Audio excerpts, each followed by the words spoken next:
Group development techniques and skills in the group work. Group development technique skill in group work. परिचय। समूह में काम करना मानव अंतःक्रिया का एक अभिन्न अंग है और प्रभावी समूह कार्य कई अलग अलग संदर्भों में आवश्यक है, जिसमें कार्यस्थल, शैक्षिक सेटिंग्स, सामाजिक और सामुदायिक संदर्भ शामिल है। समूह विकास एक समूह को उसके संगठन से उसके अंतिम समाप्ति तक विकसित करने की प्रक्रिया को संदर्भित करता है, जिसका लक्ष्य एक सुसंगत और प्रभावी टीम बनाना होता है जो अपने उद्देश्यों को प्राप्त कर सके। इस प्रक्रिया को सुविधाजनक बनाने के लिए समूह कार्य में तकनीक और कौशल आवश्यक है और इस पत्र में हम कुछ प्रमुख तकनीकों और कौशलों का पता लगाएंगे जो सफल समूह विकास के लिए महत्वपूर्ण है। Techniques for group development. ऐसी कई तकनीकें जिनका उपयोग समूह विकास को सुविधाजनक बनाने के लिए किया जा सकता है। ऐसी ही एक तकनीक टीम निर्माण है, जिसमें ऐसी गतिविधियों और अभ्यास शामिल है जिन्हें टीम वर्क और समूह के सदस्यों के बीच सहयोग को बढ़ावा देने के लिए डिजाइन किया गया है। टीम निर्माण में समस्या समाधान अभ्यास, रोल प्लेइंग गतिविधियाँ और बाहरी साहसिक गतिविधियाँ जैसे गतिविधियाँ शामिल हो सकती हैं। एक अन्य तकनीक जिसका उपयोग समूह के विकास को सुविधाजनक बनाने के लिए किया जा सकता है संघर्ष समाधान। यह समूह कार्य में संघर्ष अपरिहार्य है और संघर्ष को प्रबंधित करने और उसे बढ़ने से रोकने के लिए प्रभावी संघर्ष समाधान कौशल आवश्यक है। संघर्ष समाधान तकनीकों में सक्रिय रूप से सुनना, बातचीत करना और मध्यस्थता करना शामिल है। प्रभावी समूह विकास के लिए संचार कौशल भी आवश्यक है। अच्छे संचार कौशल में मौखिक और गैर मौखिक संचार, सक्रिय सुनना, प्रतिक्रिया देने और प्राप्त करने की क्षमता दोनों शामिल है। प्रभावी संचार समूह के सदस्यों के बीच विश्वास और तालमेल स्थापित करने, अपेक्षाओं को स्पष्ट करने और सुनिश्चित करने में मदद कर सकते हैं कि सभी एक ही पृष्ठ पर हों। Skills for group development. तकनीकों के अलावा ऐसे कई कौशल हैं जो प्रभावी समूह विकास के लिए महत्वपूर्ण है। ऐसा ही एक तकनीक कौशल है नेतृत्व।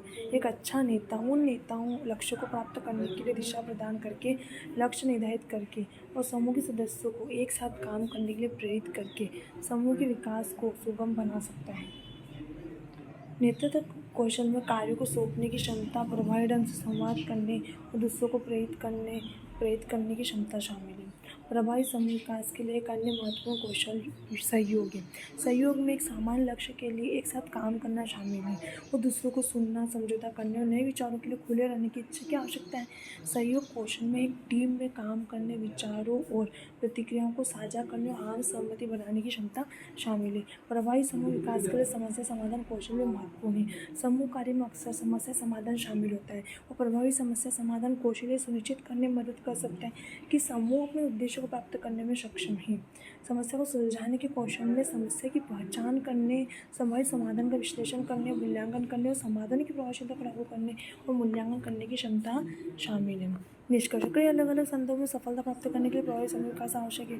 टीम निर्माण करना, संघर्ष समाधान, प्रभावी संचार जैसी तकनीकें समूह के विकास को सुगम बनाने में मदद करती है, जबकि नेतृत्व, सहयोग और समस्या समाधान जैसे कौशल यह सुनिश्चित करने में मदद कर सकते हैं कि समूह अपने उद्देश्यों को प्राप्त करने में सक्षम है।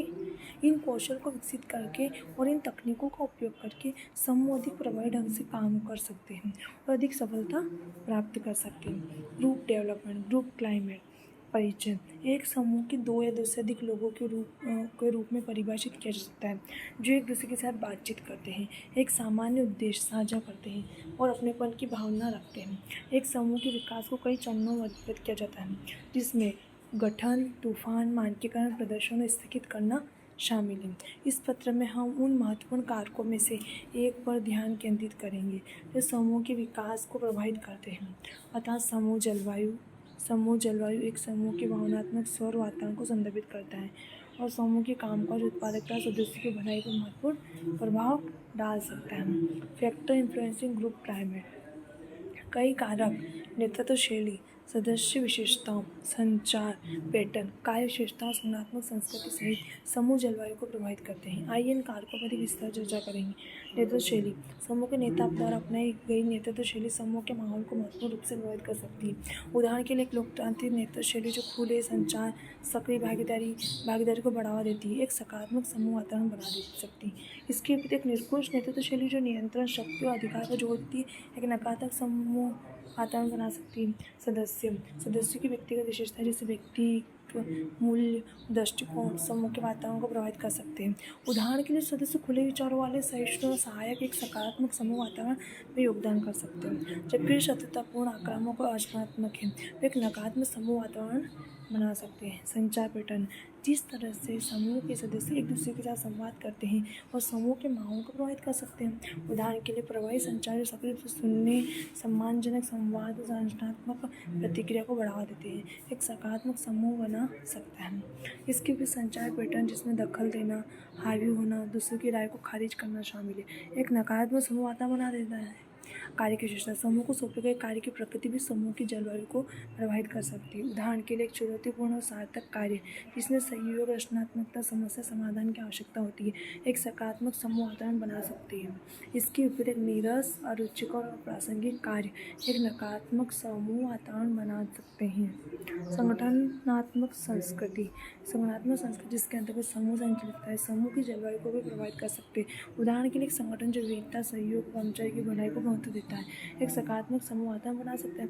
इसके विपरीत एक संगठन जो प्रतिस्पर्धा, व्यक्तिवाद और लाभ को महत्व देता है, एक नकारात्मक समूह वातावरण बना सकता है। टाइप्स ऑफ ग्रुप क्लाइमेट, समूह जलवायु को सहायक, रक्षात्मक, निरकुश सहित कई प्रकार के वर्गीकृत किया जा सकता है। सहायक जलवायु, एक सहायक जलवायु समूह के सदस्यों के बीच आपसी विश्वास, सम्मान और सहानुभूति की विशेषता है। सदस्यों को मूल्यवान और समर्थित महसूस होता है। समान लक्ष्यों को प्राप्त करने के लिए साझा जिम्मेदारी, प्रतिबद्धता की भावना होती है। एक सहायक जलवायु खुले संचार, सक्रिय भागीदारी और सहयोग को बढ़ावा देती है, जिससे समूह की उत्पादकता, सदस्यों की भलाई बढ़ती है। रक्षात्मक जलवायु, एक रक्षात्मक जलवायु समूह के सदस्यों के बीच अविश्वास, संघर्ष और रक्षात्मकता की विशेषता है। सदस्यों को खतरा और रक्षात्मक महसूस होता है। खुलेपन और रचनात्मक प्रतिक्रिया की कमी होती है। एक रक्षात्मक जलवायु प्रतिस्पर्धा, शत्रुता, ध्रुवीकरण को बढ़ावा देती है, जो समूह उत्पादकता, सदस्य कल्याण में बाधा बन सकती है। निरकुश जलवायु, एक निरकुश जलवायु समूह के सदस्यों के बीच विश्वास, सम्मान और स्वायत्तता की कमी की विशेषता है। सदस्य नियंत्रित और पीड़ित महसूस कर सकते हैं। नेता और अनुयायियों के बीच एक महत्वपूर्ण शक्ति दूरी होती है।